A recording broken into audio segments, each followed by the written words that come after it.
Spotted na muling nagsama ang dating magkarelasyon na sina Hart Evangelista at ang ngayon direktor na si John Prats. Si Hart mismo ang nagbahagi ng mga video at pictures nila ng kanyang ex na si John Prats sa Instagram na nagdulot ng matinding nostalgia sa kanilang longtime fans. Para sa marami, tila nagbalik ang kilig na hatid ni na Yuan at Missy, ang kanilang mga karakter sa dating youth-oriented show na Jimmick. Sa isang larawang kuha ni Hart, kapansin-pansin ang malambing na titig ni John sa kanya.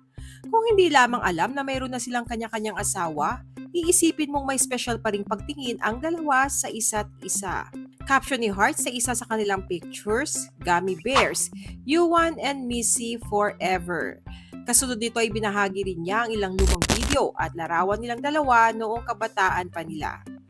Sa kanyang Instagram caption, inilagay ni Hart, "We shall dance again, #GummyBears." Dahil dito, umusbong ang tanong ng ilang netizens. Okay lang ba sa kanilang mga asawa ang muli nilang pagsasama?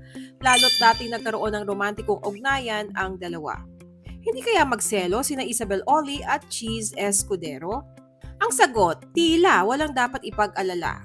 Si Isabel Oli mismo ay nagpakita ng suporta matapos magkomento ng 3 heart sa Instagram post ni Hart na indikasyon ng kanyang pag-appreciate sa video ni na Hart at John.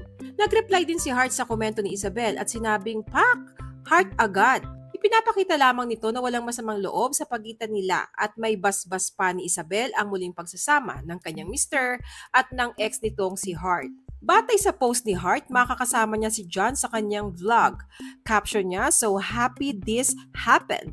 To our 90s to 2000 Gummy Bear loves, John Prats and I have so much to share on #Hearts World Season 2 soon. Inner child healed." Dagdag pa ni Hart, "To my two loves, John and Isabel, salamat." Hindi maikakaila ang nostalgia na hatid ng kolaborasyong ito, lalo na sa mga original fans ng tambalang Hart at John. Gayunpaman, may ilang netizens na nagbigay ng ibang pananaw.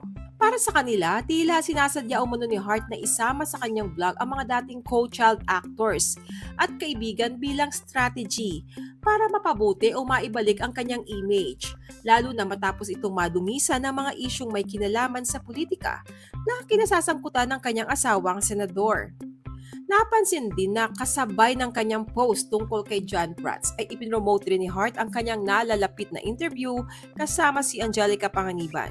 Sa tingin niyo ba ay strategy lamang ito ni Hart na i-feature ang mga dati niyang kasamahan para lamang ma-save ang image niyang nadumisan ng politika? Share your thoughts below.